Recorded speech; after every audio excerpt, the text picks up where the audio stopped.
Assalamualaikum warahmatullahi wabarakatuh. Nama saya Diva Oktavianti dari 11 IPS 2. Pada video kali ini saya akan menjelaskan tentang teks eksplanasi.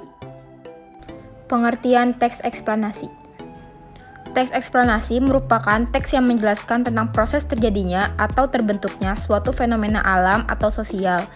Pada teks eksplanasi, juga sebuah peristiwa timbul karena ada peristiwa lain sebelumnya dan peristiwa tersebut mengakibatkan peristiwa yang lain sesudahnya. Struktur teks eksplanasi. Yang pertama, pernyataan umum. Berisi tentang penjelasan umum tentang fenomena yang akan dibahas, bisa berupa pengenalan fenomena tersebut atau penjelasannya. Yang kedua, deretan penjelas. Berisi tentang penjelasan proses mengapa fenomena tersebut bisa terjadi atau tercipta dan bisa terdiri lebih dari satu paragraf. Yang terakhir, interpretasi. Teks penutup yang bersifat pilihan, bukan keharusan. Teks penutup yang dimaksud adalah teks yang merupakan intisari atau kesimpulan dari pernyataan umum dan deretan penjelas. Ciri teks eksplanasi. Yang pertama, teks eksplanasi menjelaskan hubungan peristiwa atau proses terjadinya sesuatu seperti proses terjadinya fenomena alam, sosial, atau budaya. Yang kedua, kalimat-kalimat yang mengisi setiap paragraf pada teks eksplanasi berupa kalimat fakta. Yang ketiga, kalimat fakta tersebut dirangkaikan dengan menggunakan pola kronologis atau urutan waktu dan secara kausalitas atau sebab akibat. Kaidah kebahasaan. Teks eksplanasi menggunakan keterangan waktu, cara, dan tunjuk. Teks eksplanasi menggunakan istilah-istilah atau kata-kata sulit. Teks eksplanasi menggunakan konjungsi kausalitas atau sebab akibat. Teks eksplanasi menggunakan kohesi atau kata padu.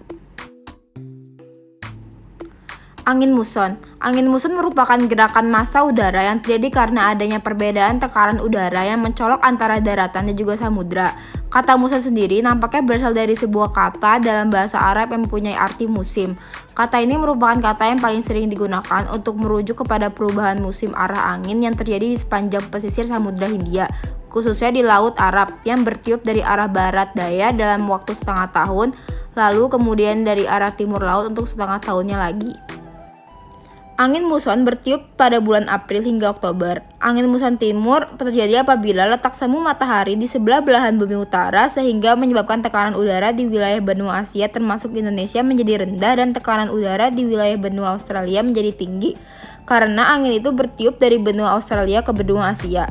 Di Australia terdapat banyak gurun karena angin tersebut harus melewati daerah gurun yang luas di benua Australia sehingga udara yang dibawa sedikit mengandung uap air dan bersifat kering. Hal tersebutlah yang menyebabkan di Indonesia pada bulan-bulan tersebut menjadi musim kemarau. Angin muson barat bertiup pada bulan Oktober hingga April. Angin muson barat terjadi apabila posisi semu matahari berada di belahan bumi selatan. Posisi inilah yang menyebabkan tekanan udara yang tinggi di Asia termasuk negara Indonesia dan tekanan udara rendah di wilayah Australia. Angin yang dibawa tersebut mengandung banyak uap air yang menyebabkan pada bulan Oktober hingga April di Indonesia terjadi musim hujan. Dampak positif yang disebabkan adanya angin muson ini adalah sebuah peningkatan signifikan yang cukup banyak karena dengan adanya musim ini para wisatawan lebih senang untuk berkunjung pada tempat-tempat wisata karena tempat-tempat tersebut menjadi lebih indah.